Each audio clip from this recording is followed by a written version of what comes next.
자, 정치 이슈 살펴드리겠습니다. 조차가 파헤친다. 한국정치학회 이사 조경근 교수 그리고 부경대 정치외교학과 차재건 교수 함께하겠습니다. 어서 오십시오. 어서 오십시오. 예, 안녕하십니까. 뭐 가장 따끈따끈한 뉴스는 역시 유엔 연설인 것 같아요. 예. 윤석열 대통령 유엔에서 연설하셨습니다. 예. 어떻게 보셨는지. 저는 안 봤습니다. 그걸 제가 왜 새벽까지 기다려서 봐야 됩니까? 아니 아침에 엄청나게 뉴스가 저는 나왔어요. 내용이 없으시던데요. 저는 전문은 읽었어요.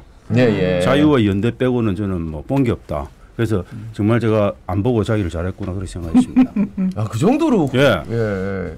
그러니까 뭐 원론적인 얘기죠. 원래 유엔 총회에서 연설이라고 하는 게 그렇다고 해도 뭔가 좀 하나는 있었으면 했는데 자유연대라고 하는 거는 결국 뭐 민주주의 국가들끼리 잘해보자, 경제적으로도 잘해보자는 거는 외교 측면에서 그러면 아닌 쪽에 대하여서는 어떻게 할 건가 좀 상징적인 얘기만 한 것 같아요. 예. 저는 진짜 거기 나와 있는 그 연설을 듣는 많은 나라의 수반들이 어떤 생각을 했을까 이런 생각이 듭니다. 그런데 대한민국의 대통령이 나와서 가장 외국 정사들이 관심이 있어 하는 대북 문제나 이런 것들에 대한 이야기 단 한마디 없이 오로지 대단히 원론적인 자유연대 그거는 뭐 유엔 하면 떠오르는 그런 종류의 가치들만 나열하고 그것도 15분 주어진 시간을 11분 깔끔하게 쓰시고 네네. 나가는 거 그걸 보고 무슨 생각을 하셨을까 좀 저는 그러니까 북한의 비핵화를 요청하는 그런 뭐 그런 거라도 언사라도 있었다면 저는 조금이라도 뭔가 관심 있어 하는 주제에 대한 좀 언급은 적어도 했어야 되지 않냐.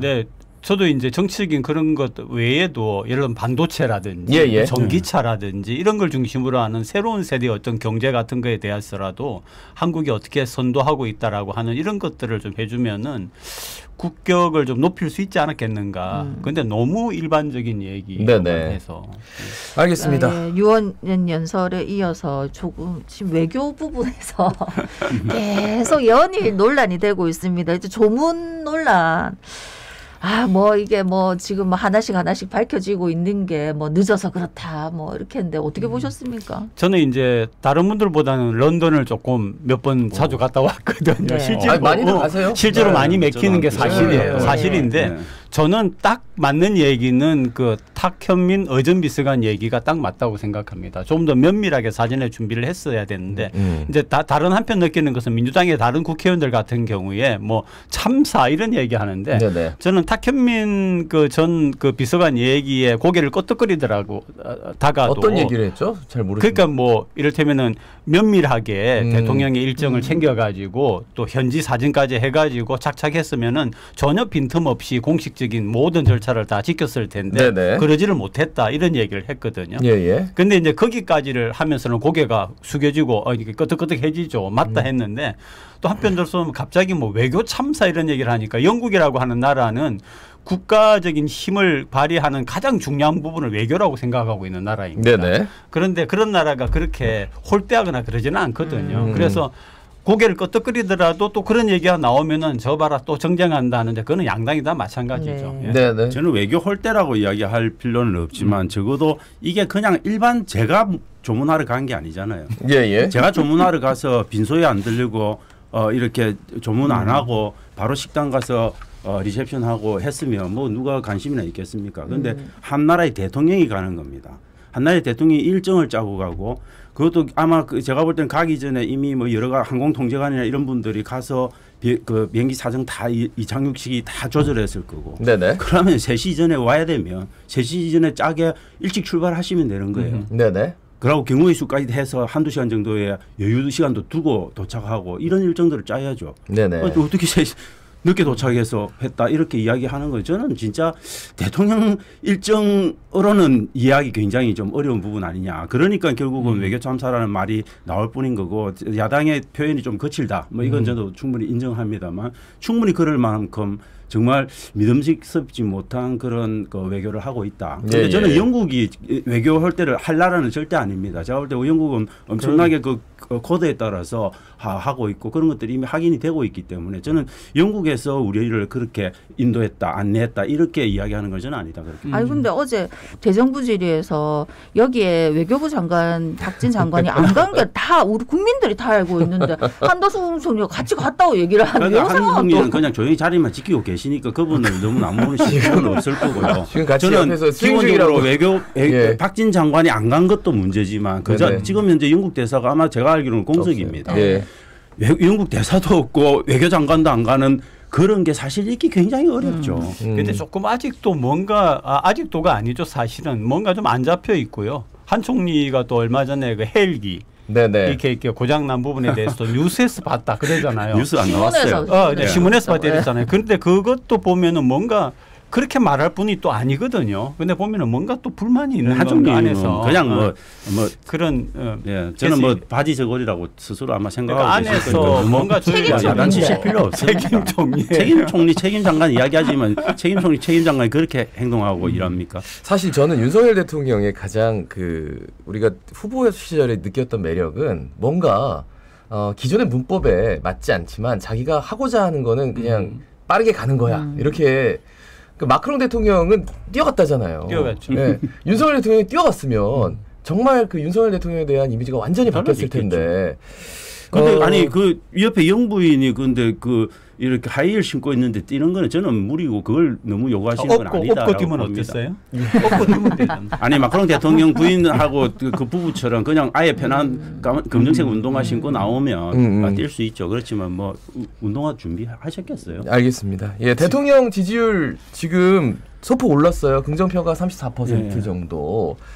예, 근데 34%는 여전히 좀 낮은 수준인데 앞으로 지지율 이번에 이제 돌아오면은 여러 매체에서 지지율에 대한 얘기를 할 것 같은데요. 어떻게 보십니까? 뭐 저는 좀 오를 수도 있다고 봅니다. 왜냐하면 이게 저는 이재명 대표가 공식적으로 등판하고 이재명 죽이기에 지금 검경이 나서고 있고 이런 분위기 속에서 저는 조금 보수의 결집 이런 것들이 되어질 가능성이 있다. 이재명이 나서기 시작하면 그 반대편에 있는 윤석열이 빛날 수 있는 그런 저는 프레임 자체가 조금 짜여져 가고 있는 부분들 이런 것들이 저는 효과를 발휘할 수도 있지 않을까 그런 생각합니다. 저는 그 지지율이 오르는 것보다도 부정평가가 여전히 60%를 넘어가는 것 자체가 오히려 거기에 저는 주목할 필요가 있다. 그래서 긍정평가가 뭐 40, 50으로 올라가면 우리가 이야기할 가치가 있는데 지금 뭐 28%에서 33% 이렇게 되는데 거기에 대해서는 별로 아직은 얘기할 필요가 없다고 보고요. 부정평가가 60을 넘는다라고 하는 것 자체는 뭔가 해야 할 일이 많고 고쳐야 될 게 많다라고 하는 그런 점을 얘기하고 싶습니다.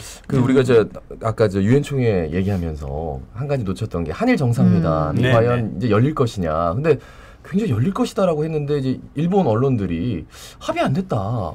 너무 섣불렀어요. 지금 현재 알다시피 대일 관계를 주관을 하고 있는 그런 쪽에서 보면은 너무 먼저 얘기를 해버리고 먼저 고개를 숙이고 들어가니까 저쪽에서는 활용을 할 수가 있는 거죠. 저는 뭐 일본이 좀 갖고 놀고 있는 상황이다. 그렇게 봅니다. 일본은 꽃놀이패를 갖고 지금 놀고 있는 거죠.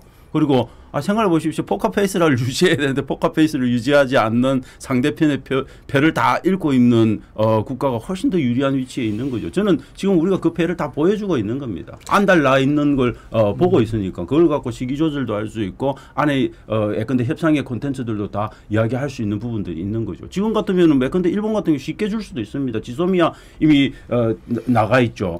한일 간에 약간 부분적인 진전들이 있기 때문에 일본이 마음만 먹으면 그래 한번 만나자. 근데 간단하게 만나자. 뭐 길게 만날 필요는 없고 한 10분 정도 30분 정도 담화하는 수준에서 만나자. 이렇게 할 수도 있는 거죠. 아마 그 정도 받으면 아마 윤석열 대통령은 아마 엄청나게 기뻐하실 거예요.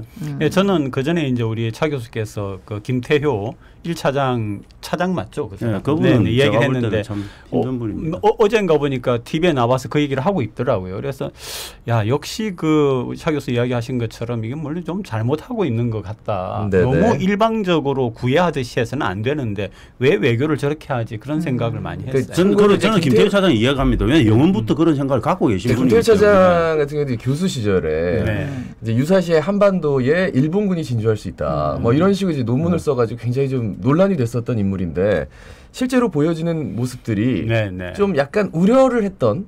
근데 사실 저는 유엔 연설을 들으면서 의미가 없었다라고 하기보다는 자유와 연대라는 거는 일본에게는 굉장히 큰 호소가 아니었나. 왜냐하면 미국과 일본과 우리나라가 이제 3자 연대를 좀 해야 된다라는 것에 대해서 지속적으로 얘기를 했거든요. 그러니까 일본이 들었을 때는 우리를 굉장히 좀 구애를 하는구나라는 생각을 하지 않았을까. 근데 일본 사실은 특히 중일 관계 같은 경우에는 완전한 균형을 취할 필요가 있다고 보거든요. 네네. 그러니까 미중 관계 같은 경우에는 조금 다르다고 할 수 있지만은 중일 관계를 우리가 생각을 해야 되고 또 러시아도 있고 그런데 일본에 대하여서 그렇게까지 할 필요가 과연 있는가. 예, 그리고 물론 연대를 하고 잘 해야죠. 해야 네네. 되지만은 아까 말하듯이 접근의 방법이라고 하는 것이 너무 일방적이기 때문에 당하고 있다라고 보는 거죠. 네. 저는 뭐 지금까지 윤석열 정부가 들어서고 나서 일본에 대해서 어떤 불편한 소리도 단 한 번도 한 적이 없기 때문에 저는 그 일본에 대한 그 윤석열 정부의 충성도는 일본이 높게 평가할 거다 그래 봅니다. 네. 근데 저 국민들 입장에서 좀 답답한 면이 있네요. 네. 너무 이제 말씀을 요는 보면 너무 먼저 우리가 할 필요는 없는데. 예. 그리고 또 답답한 이야기입니다. 영빈관 신축 물론 이제 뭐 안 하겠다 쪽으로 발표는 했지만 다시. 근데 이것도 또 대정부 질문에 보면 한덕수 국무총리는 자기는 몰랐다. 신문 보고 알았다.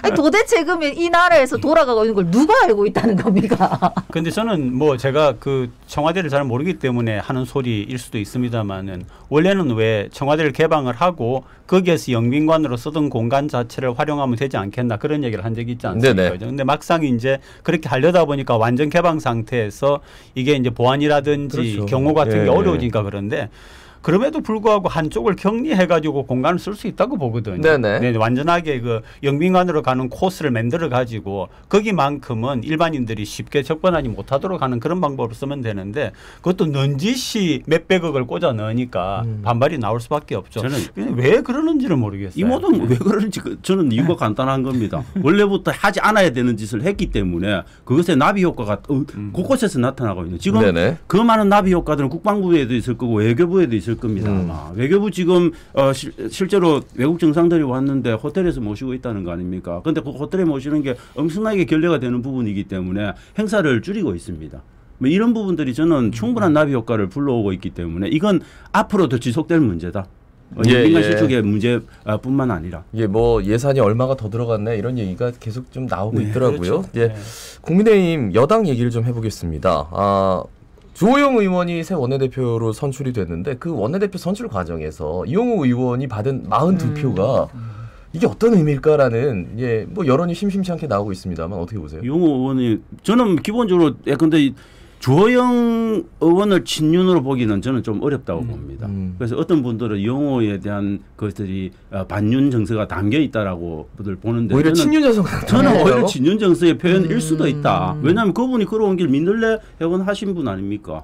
그리고 기본적으로 그분이 국민의당을 통해서 이렇게 들어오는 과정에서 저는 기본적으로 새로운 권력과 손잡고 있는 분이다. 저는 그렇게 해석하는 게 맞지 않냐 봅니다. 오히려 어떤 분들은 그걸 반윤 정서로 이해를 하더라고요. 근데 지금 국민의힘에서 그 반윤 정서가 그렇게 강할까? 뭐 저는 조금 제 개인적인 생각은 좀 그렇습니다. 오히려 박빙이 주호영 의원이 친윤이 아니다라는. 조영 의원이 갖고 있는 한계치가 명백하고요. 그분은 늘 지금 원내대표 3번씩 도전하시는 분이 세상에 어디 있습니까? 그러니까 이제 그런 데 대한 반감 정서, 이건 있을 수 없는 일들을 하고 있는 것들에 대한 반감, 이런 거기다 플러스 뭔가 인물을 바꾸자, 거기다가 플러스 기본적으로 친윤 행보를 보였던 사람이 나왔네, 뭐 이런 것들에 대한 것까지 다 저는 좀 섞여 있는 복합적인 현상 아닐까 그렇게. 뭐 저도 같이 봅니다. 이걸 다 친윤 반윤으로 보기보다는 주호영이라고 하는 정치인에 대한 어떤 평가도 충분히 그 안에 들어 있고 또 어떤 새로운 변화를 원하는 그런 모습도 있고. 또 어떻게 보면은 친윤적인 것으로 가기 위한 것도 있지만은 역시 이거 윤을 둘러싸고 있는 그런 것에 대한 어떤 반발도 볼 수 있고 여러 가지로 해석을 할 수 있다고 봅니다. 지난번에 저희가 이제 권선동 의원하고 윤석열 대통령 문자 주고받은 거 이게 그게 사실 의도된 거냐 아니냐 그게 뭐 몰래 찍힐 수 있는 거냐 이런 얘기했었는데 이번에 또 그랬죠. 국민의힘 윤리위원하고 정신석 비대위원장 이준석 전 대표 징계 문제로 하는 문자 메시지 또 공개가 됐다 아닙니까? 어떻게 보셨습니까? 저는 뭐 이준석 전 위원장한테 전 대표한테는 굉장히 반가운 소식인 거죠. 사실 자기를 딱 기획해가지고 죽이고 있는 그 과정이 그냥 그 안에 농축되어 있다라고 봅니다. 거기다가 뭐 오늘 들어오는 보니까는 이제 뭐 검찰도 다 경찰에서 불송치 결정을 내리고 이런 부분들 보면 저는 결국 앞으로는 윤석열 구하기가 아니고 이준석 살리기 쪽으로 조금 흐르고 있는 분위기가 아닌가 뭐 그런 생각이. 근데 저는 이해가 잘 안 돼요. 이걸 갖다가 일부러 보여줬다라고 보기에는 이해가 안 그렇죠. 되고. 이거는 일부러 보여주기다. 그래서 이게 그 케이스는 이런 표현이 네. 미안합니다만은 두 자리인가 그런 생각이 좀 들더라고요. 네네. 예. 근데 저는 이후에 잘 모르시겠지만 그 국민의힘 미디어국에서 처음 사진을 찍었던 그 기자를 이제 고발하기로 결정을 했는데 이제 노컷뉴스 기자라는데 이게 2대1 기자였어요. 네. 그런데 8월 13일에 그러니까 처음 이제 제명 얘기가 나왔을 때 뭐 이렇게 윤리위 결정이 나오기 전이다.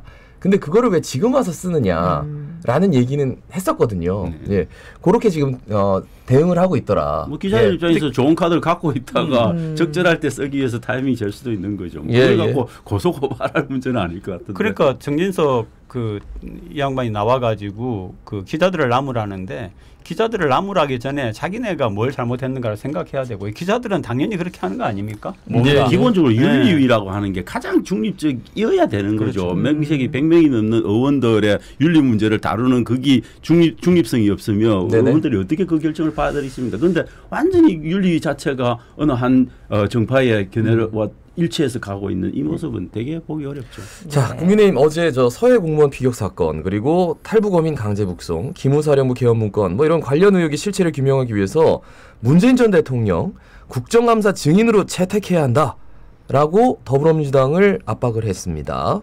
저는 딱 한마디만 하겠습니다. 이게 누가 봐도 정쟁이거든요. 네. 여든 야든 그런 정쟁은 좀 안 했으면 좋겠다. 그런 생각 한마디만 하겠습니다. 저는 기본적으로 문재인 대통령, 검찰이나 경찰 그리고 윤석열 대통령이 바라는 가장 아름다운 모습은 아마 그걸 겁니다. 그냥 포토라인이 세우는 겁니다. 네네. 여러 가지 혐의가 인정되고 그래서 소환을 할 필요가 생기고 그래서 그런 것들이 명분을 얻고 그래서 검찰 청 앞에다가 세우는 게 가장 목표일 겁니다. 그 목표가 지금 달성되기 굉장히 어려운 겁니다. 어떤 건에 대해서도 대통령으로 직접 문 전 대통령으로 직접 가는 코스를 밟기가 어려운 거죠. 그래서 그러니까 이제 결국 국정조사 방식으로 창피 주고 모욕 주는 방식밖에 근데 없는 뭐 거죠. 어차피 문재인 전 대통령 증인으로 채택을 하더라도 그러니까 채택도 안 되겠지만 되기 어렵죠. 예, 하더라도 안 나갈 안 나가실 수도 있는. 근데 이제 이재명 당대표의 문제는 이제 사법적인 문제이기 때문에 조금 다른 차원인 변호사비 대납 의혹을 받고 있는 쌍방울 그룹의 관계자 이 씨를 조사하고 있는데, 그러니까 이 씨가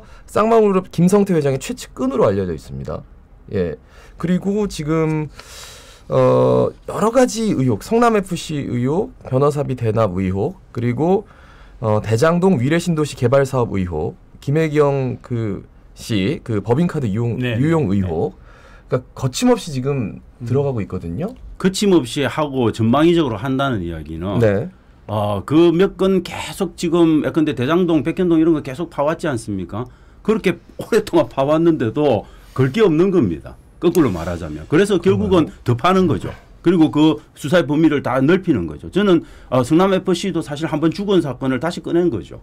그런 식으로 해서 계속 갈 겁니다. 아마 이재명 대표는 죽일 수 있는 최대한 저는 최대치를 발휘해서 아마 어떤 방식으로 갈 건데. 같은 당 조웅천 의원은 성남FC 관련해서 두산에게 받았잖아요. 그 광고비를 이제 받은 게 이게 불법이다라고 그 부분에 대해서는 좀 불법적인 성향이 있다. 저는 조웅천 의원도 그렇게 생각할 수도 있고 검사나 이런 분들은 그런 의견을 낼 수는 있고 그다음 저는 검찰이 충분히 근데 기소하거나 송치하거나 이럴 수 있다라고 봅니다. 그런데 문제는 이제 그게 법원에 가서 정말 이렇게 제3자 뇌물 공여의 혐의를 인정받을 수 있을지는 다른 차원의 문제인 거죠. 그런데 검찰과 경찰이 제가 노리고 윤 정부가 노리는 것도 실제로 그렇게 정말 감옥에 넣는 그런 하거나 그런 것보다도 저는 일단 기소를 해서 뭔가 혐의 있음에 대한 그런 소명을 하는 거 이런 정도로 저는 좀 노리고 있지 않나. 그런 관점에서는 성남FC는 충분히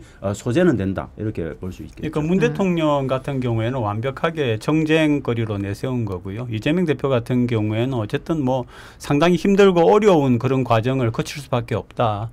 이렇게 보여지더라고요. 그러니까 이제 민주당에서는 그러면은 왜 김건희 여사는 수사 안 하느냐. 특검법 계속 얘기하고 있지. 네, 근데 또 특검이라고 하는 거 우리가 지난주에 다뤘지만은 할 수는 있지만은 하기가 어려운 한계가 지금 있는 거죠. 실제로 특검을 구성하는 것 자체가 거의 불가능한 구조가 되어 있기 때문에 이게 되게 힘든 거죠. 민주당에서도 받아들이기 힘든 부분은 잘 보이지 않는 증거를 찾기 위해서 엄청나게 많은 예컨대 압수수색을 하고 이런 노력들을 펼치는 데 비해서 예컨대 도이치모터스 주가 조작이나 여러 가지 지금 특검을 통해서 김건희 특검을 통해서 밝히고자 하는 것들은 명백하게 드러나 있는 증거들이 보이는 거죠. 근데도 손을 안 대니까 방법이 뭐 민주당 입장에서 좀 답답한 거죠, 사실. 네.